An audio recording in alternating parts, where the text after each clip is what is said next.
Welcome to Today in the Hypothesis. Glad to be here. So picture this for a moment. You are, sitting on your couch watching the evening news, We've all been there. right?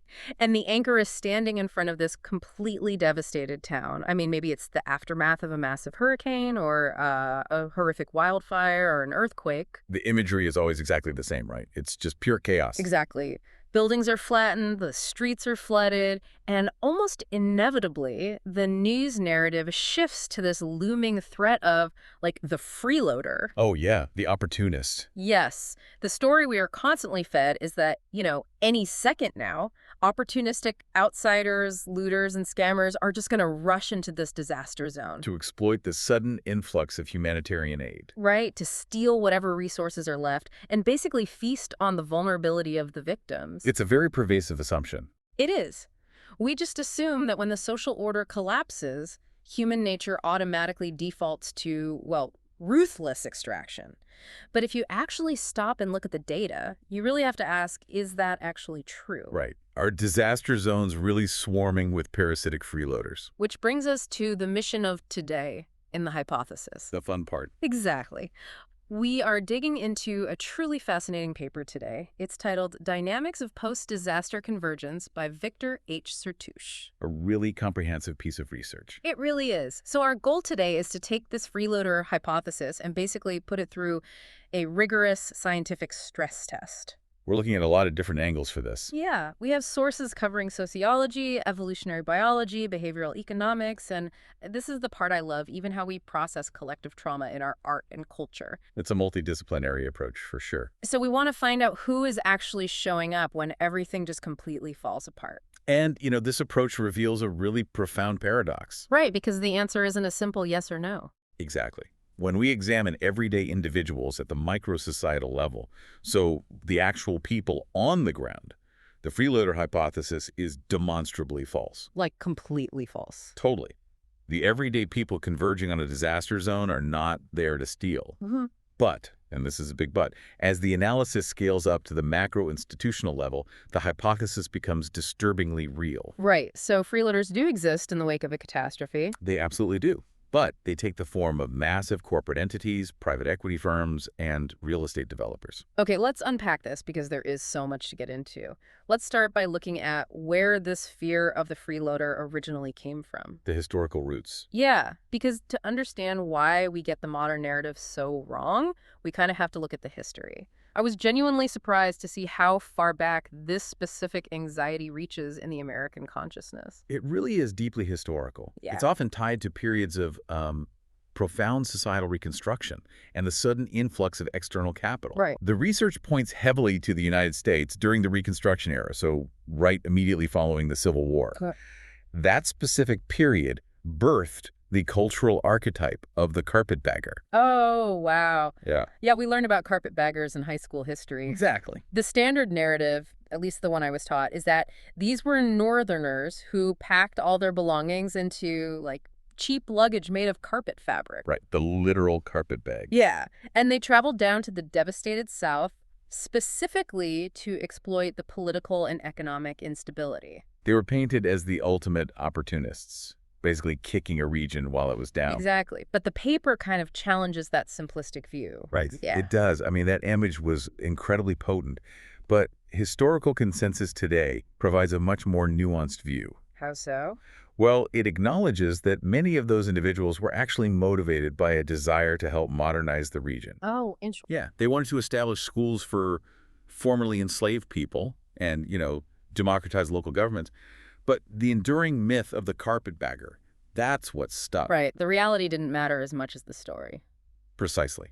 It established this very sticky cultural archetype of the transient outsider who travels toward localized ruin, specifically to profit from it. And that archetype basically maps flawlessly onto our modern anxieties. Flawlessly.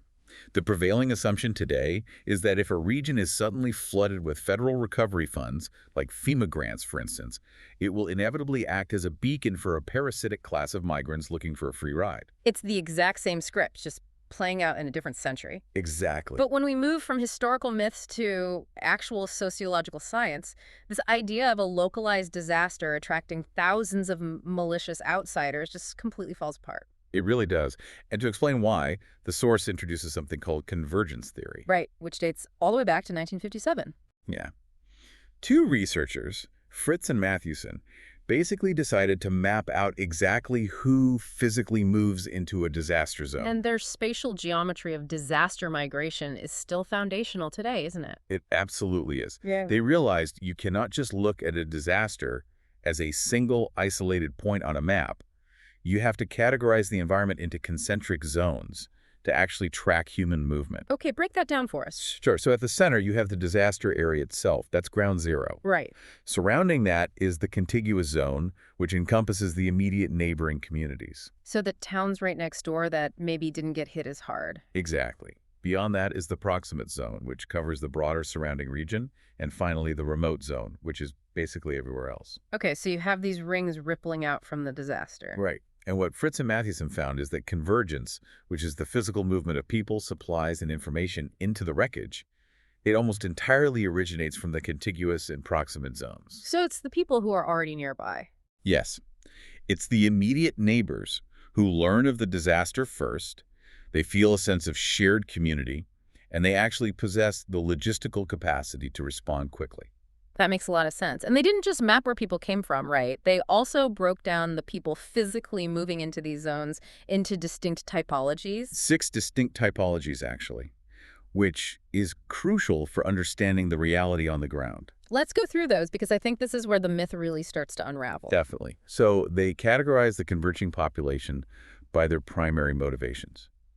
First, you have the returnees, Those are the locals. the residents desperately trying to navigate back through the wreckage to reach their homes and, assess the damage. Which is completely natural. Of course. Second are the anxious.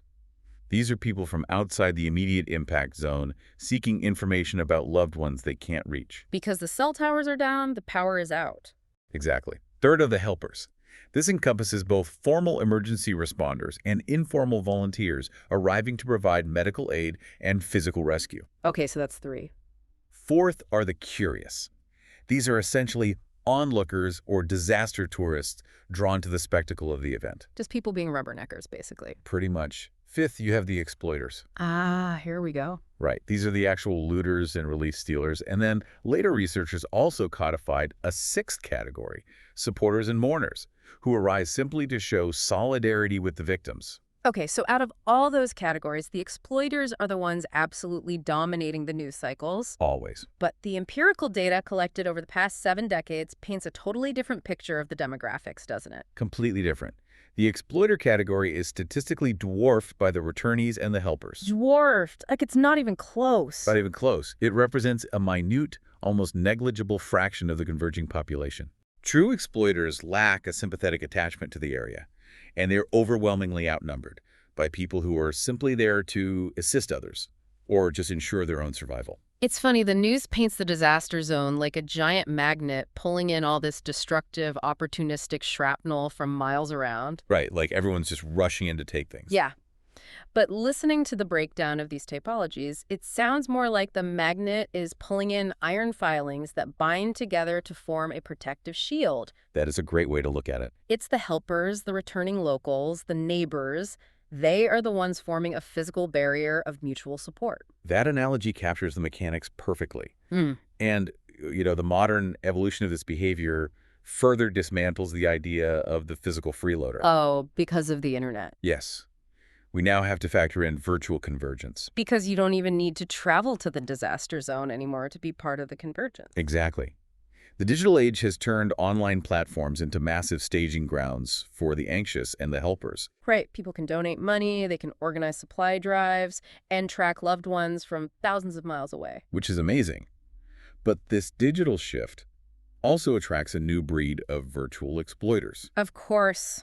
The dark side of it. We see people setting up fraudulent charity websites, creating fake GoFundMe campaigns, or attempting to steal identities using the names of missing persons. Which is incredibly grim. But the critical takeaway for our discussion is that these individuals do not have to drive into a flood zone to execute those schemes. Not at all. They just need a Wi-Fi connection.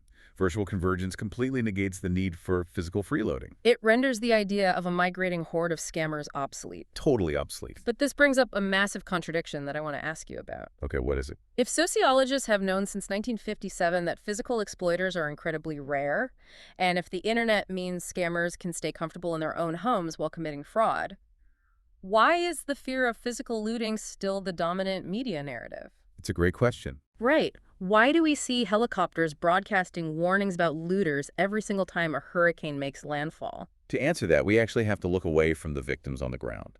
We have to look upward at the psychology of the people managing the crisis. Okay.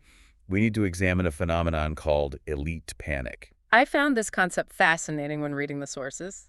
Elite panic. It explains so much. The term was originally coined by sociologists Karen Chess and Lee Clark, and later brought into mainstream awareness by Rebecca Solnit in her phenomenal book, A Paradise Built in Hell. Oh, I've heard of that book. It's fantastic. The concept systematically unpacks these deeply ingrained disaster myths.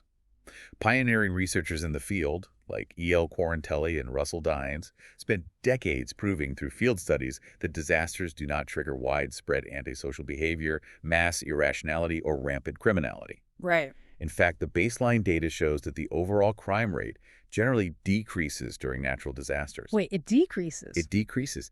That is wild. We are constantly told to expect a complete breakdown of law and order, like the purge or something. I know, but the crime rate drops. People are focused on survival and rescue, not petty theft or assault. Okay, so if the crime rate is dropping, why the panic from the authorities? Well, that's where elite panic comes in. It explains why the myth of the breakdown persists despite the data. Elite panic describes the profound terror experienced by those in positions of power and influence, the elites, government officials, corporate leaders. What are they terrified of? They are terrified that the general public will revert to savagery and opportunistic looting the exact moment institutional control is compromised. Wow. It sounds like a massive case of projection. It is textbook psychological projection. Elites often view human nature through a lens of venality, ruthless competition, and self-interest. Because that's the world they live in. Exactly. Those are frequently the very traits that are rewarded in corporate climbing and political maneuvering under our current economic models. Right, they see everything as a zero-sum game. Yes. Because they operate in a world they perceive as hyper-competitive, they project those exact motivations onto the masses. So when a disaster strikes and institutional authority temporarily recedes, the elites panic. They fear a rapid social inversion. They are absolutely terrified that the poor and the working class will immediately form a mob to steal their resources and property. That is incredibly revealing. But I do want to push back just slightly on behalf of anyone listening right now. Sure, go for it. If you're listening to this and thinking, hold on, I've seen the National Guard on TV, I've seen the militarized police blocking bridges, they wouldn't deploy them for absolutely no reason. You're not crazy to think that. No, you're not crazy. You are seeing those images. So what is actually happening when we see people taking things from stores on the news? That's where we have to carefully define the actions taking place on the ground. The research draws a very hard line between civil unrest looting and natural disaster foraging. Foraging. Okay, explain the difference. In scenarios of civil unrest, looting often functions as a mass. Public redefinition of property rights, right? It's usually a form of protest against systemic injustice. Got it. But in the immediate aftermath of a natural disaster, the unauthorized taking of property is exceedingly rare. It is usually stealthy rather than performative, and it is almost entirely driven by an immediate, desperate need for survival. So it's not a protest? Not at all. Yeah. We are talking about people foraging for non-perishable food, clean drinking water, diapers, or basic medical supplies because the supply chains have completely collapsed. They aren't trying to score a new TV? No. It is not an opportunistic mob systematically clearing out flat-screen televisions to sell on the black market. They are simply trying to survive the next 48 hours, not turn a profit. Exactly. But because of elite panic, authorities misinterpret this basic survival behavior as the beginning of a violent uprising. And what happens when they misinterpret it? It triggers what sociologists call a secondary disaster. A secondary disaster. That sounds awful. It is. Instead of deploying resources to rescue humans who are, trapped in the rubble or stuck in floodwaters, authorities deploy militarized police and National Guard units to guard commercial property. The people who are supposed to be managing the emergency become the primary obstacle to the victim's survival? Yes. The contrast in the source material, highlights this perfectly. Look at the 2010 earthquake in Haiti. Oh, that's a great example. Right. Before the earthquake even hit, there was severe pre-existing poverty there. Over half the population lived on less than $1 a day. So according to the elite panic model, this should have been a powder keg for mass violence and looting. Exactly. The elites assumed it would be chaos. Yet the dominant response across Port-au-Prince wasn't a violent free-for-all. It was immense, emergent, pro-community mutual aid. People were helping each other. They were digging strangers out of the rubble with their bare hands. They were sharing whatever meager food and water they had left and organizing massive neighborhood encampments to protect the vulnerable. That is beautiful, honestly. It is. And then you compare that reality to the media framing of Hurricane Katrina in New Orleans. Oh, man. The coverage of Katrina made it sound like an apocalyptic war zone. I remember reports of people supposedly shooting at rescue helicopters. Right. But extensive investigations in the months and years following Katrina proved those narratives were vastly exaggerated or just entirely fabricated. Made up entirely. Yes. Huh. But the obsession with preventing this imagined large-scale looting led to catastrophic policy decisions. Like what? It led to vigilantism against displaced black citizens. It justified draconian measures like police actively blocking the Danziger Bridge to prevent people from escaping the flooded city. Just trapping them. Yes, and it actively suppressed the natural emergent mutual aid networks that the local community was desperately trying to build on their own. That is just heart-wrenching. So the sociology clearly shows that at the ground level, we don't actually turn into monsters. We don't. But I want to ask you, is this just human goodness? Or is there a harder science backing up our urge to help instead of steal? Because it feels like there has to be something deeper, something structural at play if we consistently defy this expectation of selfishness across all these different cultures and different disasters. Oh, there's absolutely a very hard science at play here. It roots our behavior in evolutionary biology and behavioral game theory. Okay, let's get into the biology of it. These disciplines completely contradict the foundational assumptions of the freeloader myth. If you look at classical economics, it operates on a model of human behavior that assumes we are all rational, self-maximizing actors. Right, constantly calculating our own maximum profit. Exactly. And under that rigid economic model, a disaster zone full of free humanitarian aid and vulnerable property should theoretically be an irresistible magnet for free riders. Because classical economics assumes we look at a tragedy and literally only see a profit margin. Right. But our evolutionary history dictates a completely different imperative. Human survival over hundreds of thousands of years hasn't been based on ruthless individualism. It has been predicated on extreme, complex cooperation. We survive because we work together. Yes. In the late 19th century, the evolutionary theorist Peter Kropotkin formulated this concept as mutual aid. I've heard of mutual aid, but usually in a modern political context. Well, Kropotkin spent years studying animal populations in the incredibly harsh environments of Siberia. And he observed that in environments where survival is constantly threatened by external forces, cooperation, not competition, is the fundamental law of nature. The paper even compares human cooperation to how insects cooperate, which I thought added a really interesting layer to how we view our own societies. It's a great comparison.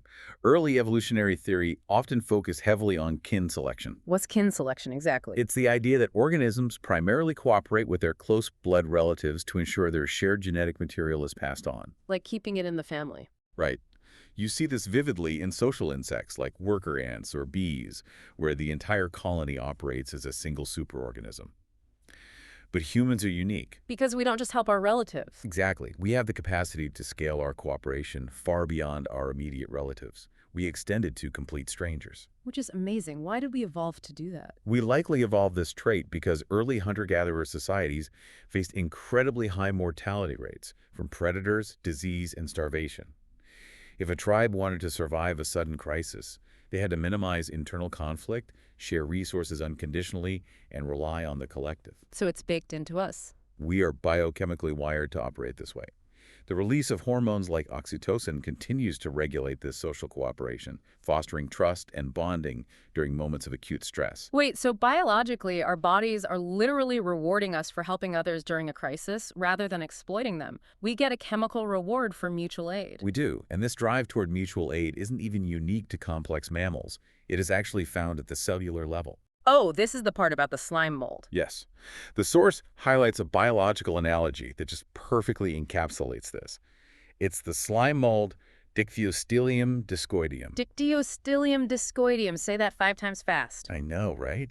But it's fascinating. For most of its life cycle, this organism exists as thousands of independent, single-celled amoebas foraging for bacteria in the soil. Just doing their own thing. They operate entirely on their own. But when they face severe environmental stress, specifically starvation, these single cells begin emitting a chemical signal called cyclic AMP. And what does that signal do? It causes them to aggregate.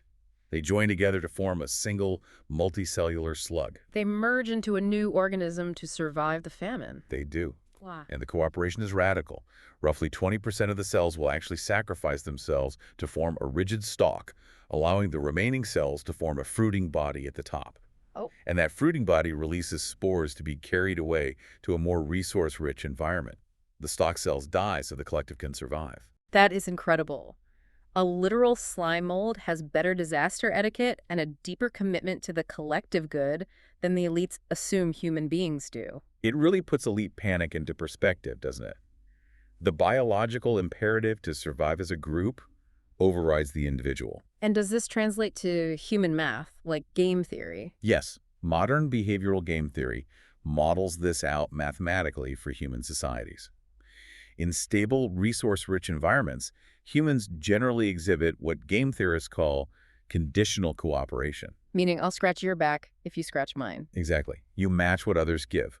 If someone in your community is generous, you act generously toward them.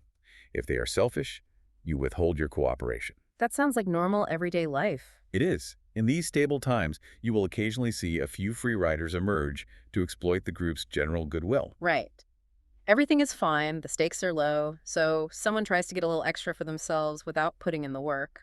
But when scientists introduce stochastic shocks into these models, everything changes. What's a stochastic shock? A stochastic shock is a massive, randomized, unpredictable threat, like a hurricane or an earthquake, where the entire group will suffer catastrophic losses if they don't immediately work together. Okay, so the stakes go from 0 to 100 instantly. Yes, and when a stochastic shock hits, human behavior shifts dramatically.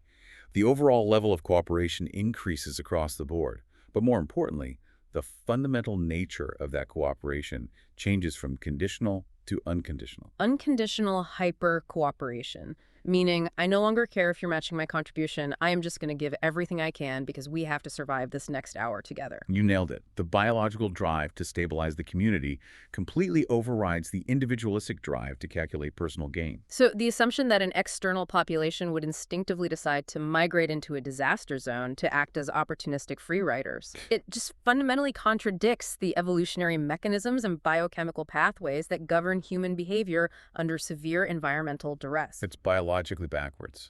And the source also points out that this underlying biological instinct doesn't just exist in a vacuum, right? It gets amplified by our cultures and institutions. Yes. Religious and cultural institutions often act as powerful amplifiers for this biological baseline. How so? Well, the Templeton Foundation has conducted extensive studies demonstrating that individuals who are primed with religious or moral texts show a markedly increased willingness to cooperate and act altruistically in experimental settings. That makes sense. These institutions establish enduring moral frameworks that elevate charity, sacrifice, and community support way above exploitation. The example of the COVID-19 pandemic in Cape Town, South Africa, illustrates this beautifully. Oh, that's a brilliant example from the text. Yeah, you had refugee and migrant communities living there, people who are extremely vulnerable, highly mobile, and economically marginalized. Right. According to the freeloader myth, they should have been hoarding whatever they could. Instead, they crowdsourced food. They relied on shared language networks and cultural traditions to build vast mutual aid systems. Exactly. They were utilizing WhatsApp and social media to locate resources and distribute them to the most vulnerable members of their community, prioritizing the collective over themselves. That example perfectly illustrates that even among the most economically vulnerable populations, the default instinct in a crisis is mutual support, not individualistic freeloading. It's so powerful. And the broader financial data regarding global humanitarian aid reinforces this exact dynamic. When a disaster strikes a developing nation, resources are mobilized by external populations, but they're sent inward to the affected zone. Right, primarily by diaspora communities living abroad. Yes, migrants don't travel back to the disaster zone to consume aid. They stay in their stable host countries, they continue working, and they funnel massive amounts of capital and remittances back home to their families. So the entire financial architecture of global disaster relief relies on people staying put and giving, not migrating and taking. Wait, this brings up a huge question for me. If the biology and sociology prove that ordinary people aren't stealing, then who is walking away with the fraud money? Ah, now we're getting to it. Because earlier we touched on the fact that scammers do exist, especially online. But let's play devil's advocate for a second. Let's do it. Let's say there is a true cynic out there. Someone who completely overrides their biology, ignores mutual aid, and decides they want to travel to a disaster zone to physically rip off FEMA. Okay. What actually happens when they try to put that plan into action on the ground? They immediately hit a bureaucratic fortress. A fortress. Yes. This is where we have to look at the concrete demographic realities of who actually possesses the capacity to migrate and the immense friction generated by government agencies like FEMA. Because moving isn't free. Exactly. The assumption that poor or opportunistic individuals can simply flock to a disaster zone ignores the fundamental economic reality of displacement. Migration requires capital. Leaving a disaster zone or arriving in one requires a vehicle, gas money, and a place to stay. Yes. And research consistently shows that wealthy populations are actually the ones who out-migrate after a disaster. Really? The wealthy leave? Yes. A comprehensive 2022 study found that in areas with low disaster resilience, people in higher income brackets are 20% more likely to permanently move away. Wow, 20%. They have the financial fluidity to restart their lives elsewhere.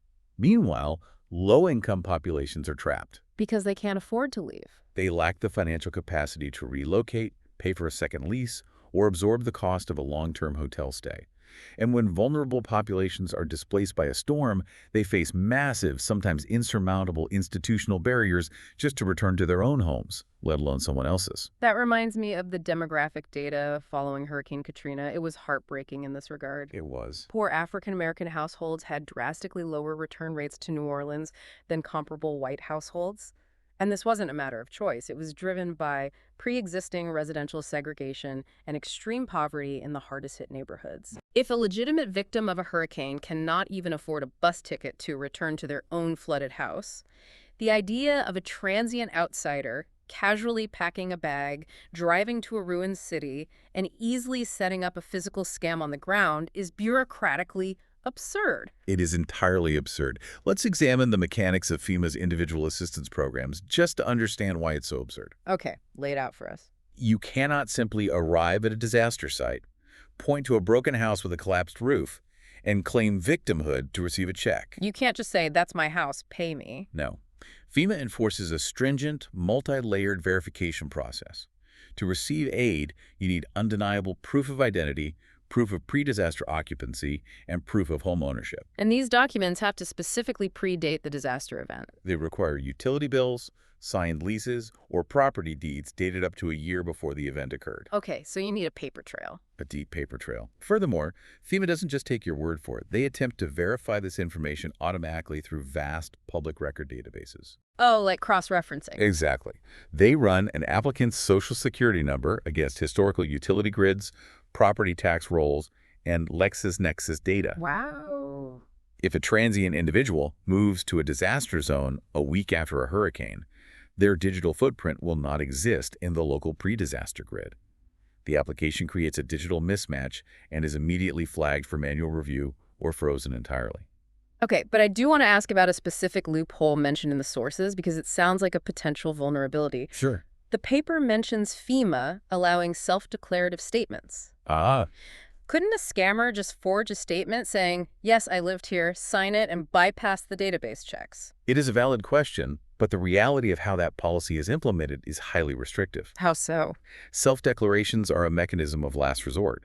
They are largely reserved for highly specific, historically marginalized groups who have been systemically excluded from traditional record-keeping. Oh, like who? For example, individuals living on tribal lands, insular areas, or people dealing with airship properties. Airship properties, what are those? Heirship properties occur when a home has been passed down informally through multiple generations without a formal will or updated deed, which is actually very common in certain rural and minority communities. Okay, that makes sense. Crucially, these self-declarative statements must be signed under penalty of perjury. So it's a serious legal document. Very serious. It is not an easy, fast-track mark for a transient scammer looking for a quick payout.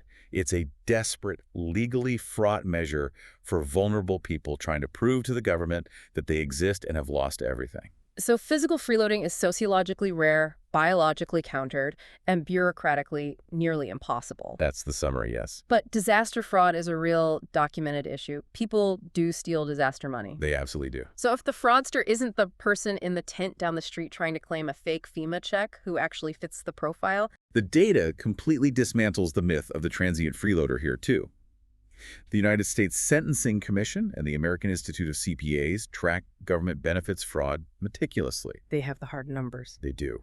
And the typical perpetrator caught committing disaster fraud is not an impoverished migrant or a desperate local. Who is it? The average disaster fraudster is a 41-year-old United States citizen, overwhelmingly male, often with little to no prior criminal history. That is highly specific. And the median loss amount associated with their crimes is staggering, $144,000. That number is wild.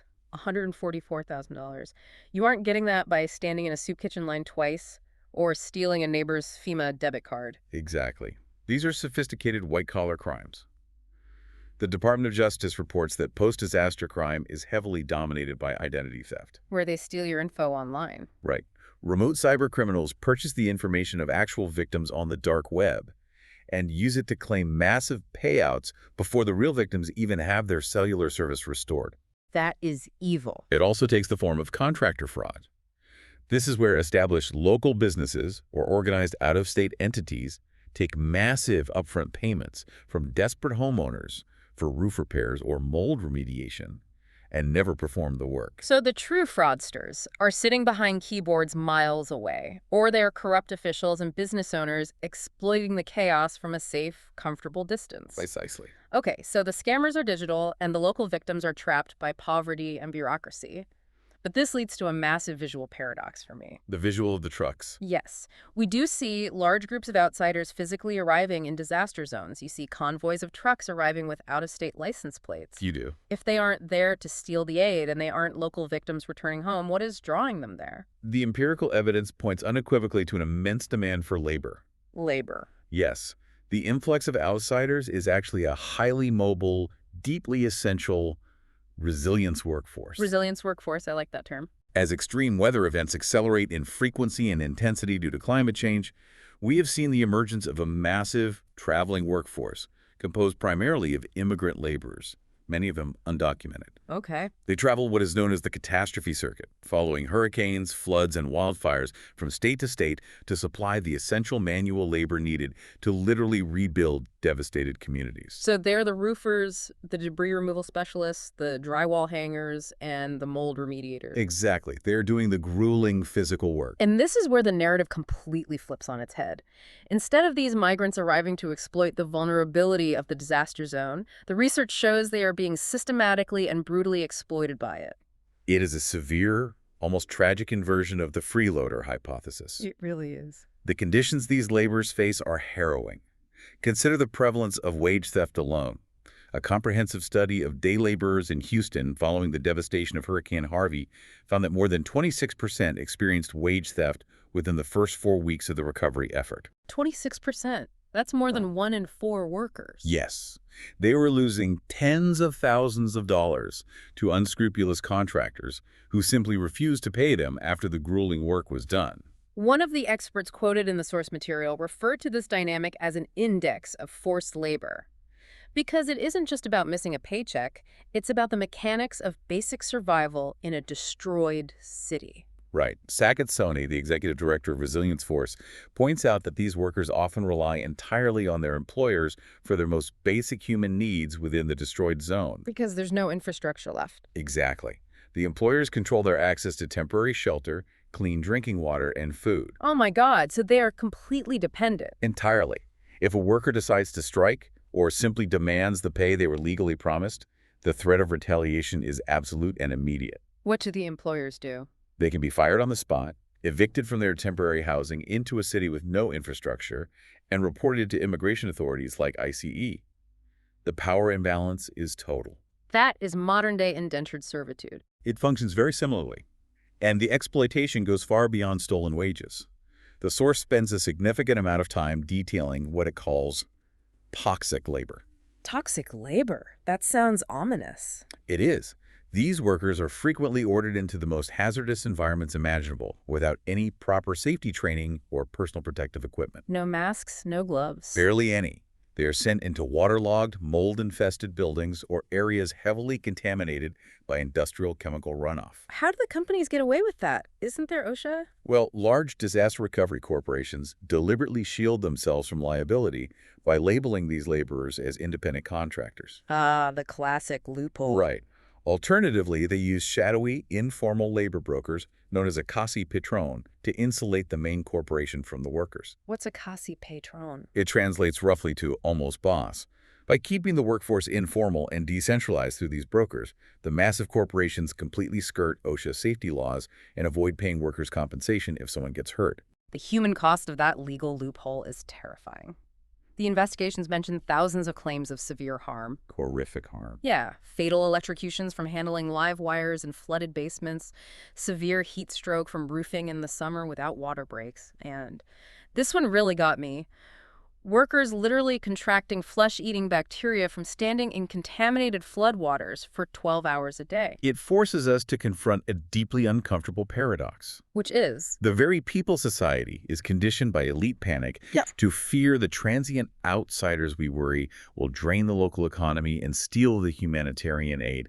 They are the ones literally rebuilding the physical foundation of the economy at the cost of their own health and sometimes their own lives. If we take a step back and look at the entire board here, It's quite a picture. it really is. The poor locals are financially trapped and cannot return. The incoming helpers and the resilience workforce are being horribly exploited and exposed to toxic conditions.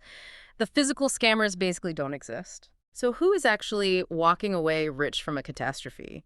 Where are the billions of dollars in federal aid actually going? This is where we arrive at the macro-level reality of the disaster.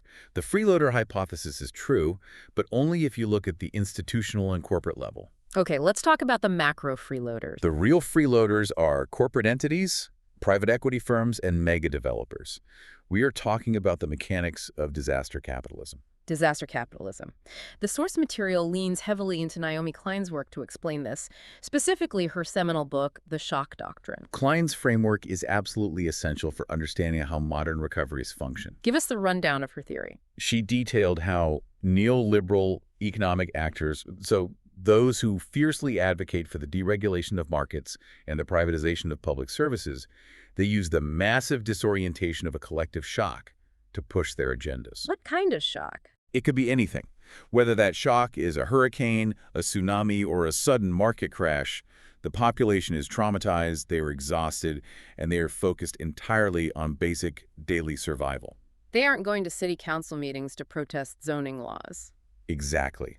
During that window of extreme vulnerability, the public is unable to effectively organize and resist policies that dismantle social safety nets and transfer public wealth into private hands. It's like we set up a massive militarized fortress to guard a single loaf of bread from a starving neighbor, while a multinational corporation quietly backs a moving truck up to the town's treasury. That is a perfect metaphor. We are so busy obsessing over a guy stealing a tarp to fix his roof that we don't notice a company walking away with billions of dollars in public funds. That is the precise diversion that allows disaster capitalism to thrive. The recovery process itself is transformed into a highly lucrative market. Because there's so much government money flowing in. Exactly. After a major event, the government releases billions of dollars in federal recovery grants, most notably HUD's Community Development Block grants for disaster recovery. And who manages those grants? That's the catch. These massive pools of public money are rarely managed directly by local communities. Instead, they are swallowed up by massive corporate contractors. Ah. Government Accountability Office investigations routinely highlight the immense fraud risks at this level. These corporate entities secure multi-million-dollar contracts to rebuild infrastructure. They heavily inflate the projected costs.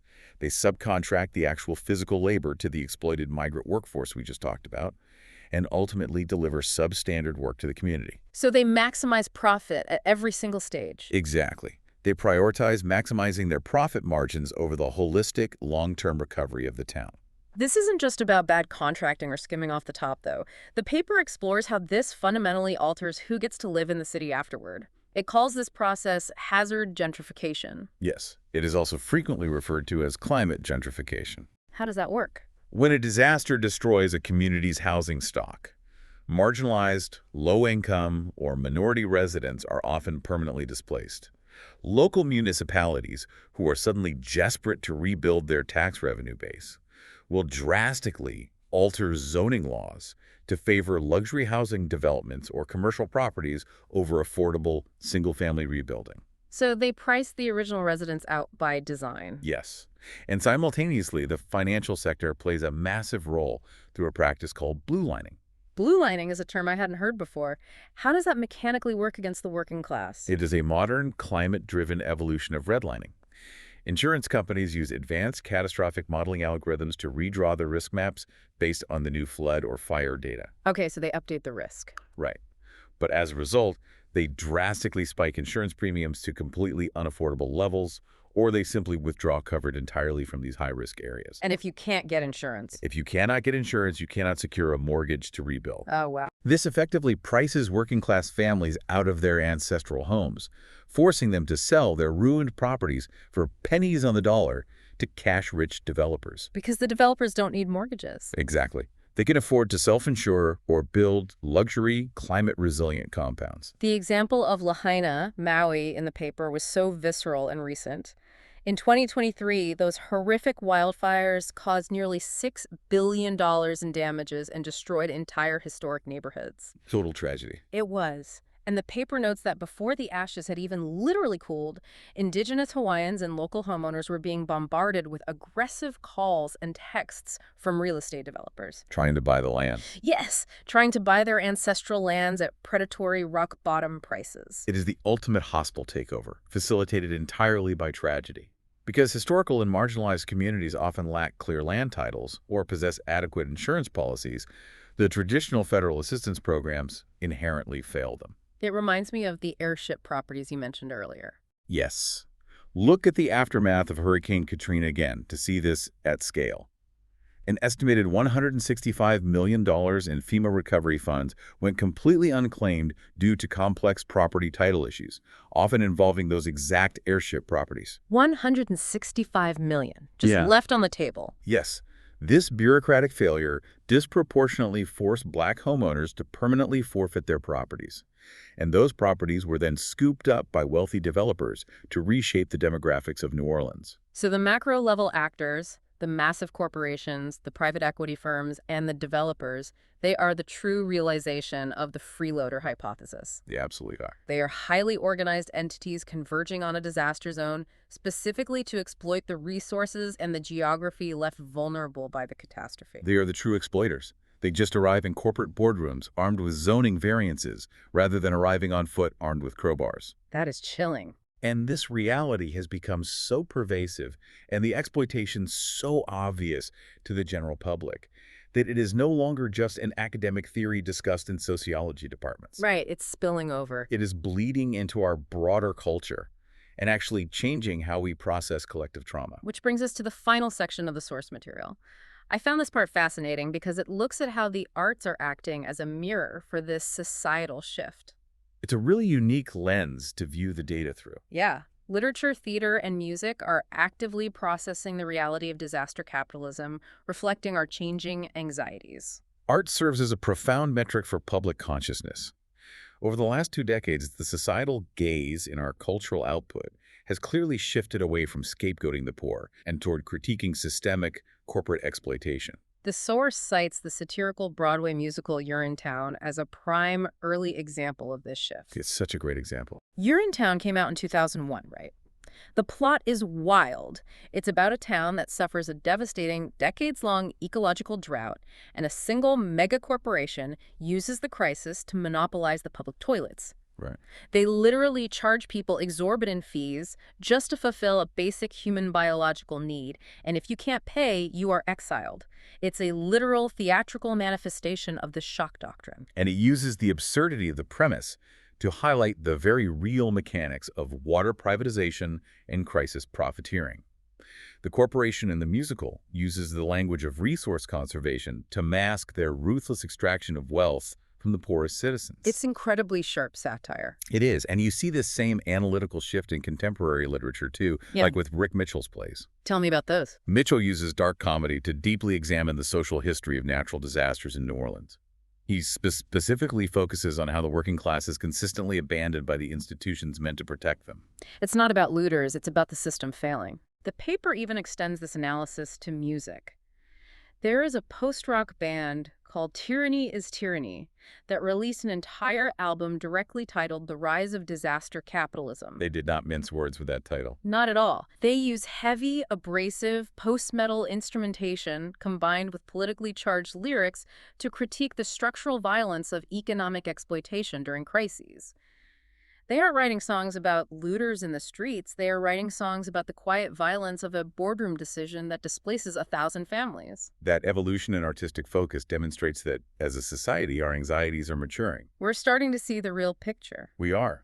We no longer inherently fear our neighbor knocking on our door for help in the dark. We fear the massive institutions seeking a hostile takeover of our neighborhood in the light of day. The arts are acting as a cultural barometer, proving that on some fundamental level, the public intuitively knows who the real freeloaders are. Exactly. The cultural output proves that we recognize the systemic nature of the threat. We understand that the vulnerability created by a disaster is immediately commodified by those with the capital to exploit it. As we wrap up our journey on today in the hypothesis, let's bring all these incredible threads together. Let's do it. We started with a very simple question prompted by the evening news.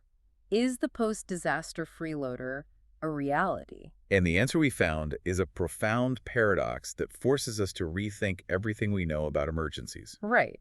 At the micro level, the individual, human level, the freeloader is an absolute myth. Sociology proves that the physical convergence on a disaster zone is driven by helpers, returning locals, and concerned neighbors, not thieves. It's about mutual aid. Exactly. Evolutionary biology and game theory show us that human nature under severe stress actually defaults to unconditional hypercooperation, driven by the same biological imperatives that make slime molds merge to survive. Dictyostelium discoideum strikes again. I'm never going to forget that name. And then the bureaucratic maze of FEMA, combined with the extreme cost of migration, ensures that transient physical scammers can't easily drain the system anyway. It's nearly impossible. But at the macro level, the freeloader is terrifyingly real. Through the mechanics of disaster capitalism and hazard gentrification, corporate entities, massive contractors, and private equity firms use the collective shock of a catastrophe to extract billions of dollars in public funds. They're the ones taking advantage. They displace vulnerable populations by manipulating insurance markets, and they ruthlessly exploit the migrant resilience workforce that arrives to actually do the hard labor of rebuilding. It really forces us to reconsider the entire architecture of how we manage crises. And, it leaves me with one lingering, vital question for everyone listening to mull over today. What's that? If human nature's default in a crisis is actually unconditional hypercooperation, if we are biologically and sociologically wired to save each other when the worst happens, how much more resilient could our cities be if our emergency policies were designed around empowering local trust, instead of spending billions of dollars enforcing institutional suspicion? Wow. What a phenomenal thought to leave on. If we stopped deploying militarized guards to protect the bread aisle and started paying attention to the corporate trucks backing up to the Treasury, maybe we could actually rebuild something that lasts. I think we could. Thank you all for joining us for today in The Hypothesis. If you enjoyed this deep dive into the research, please take a moment to subscribe to the show and share this with a friend who loves to question the official narrative. We'll see you next time.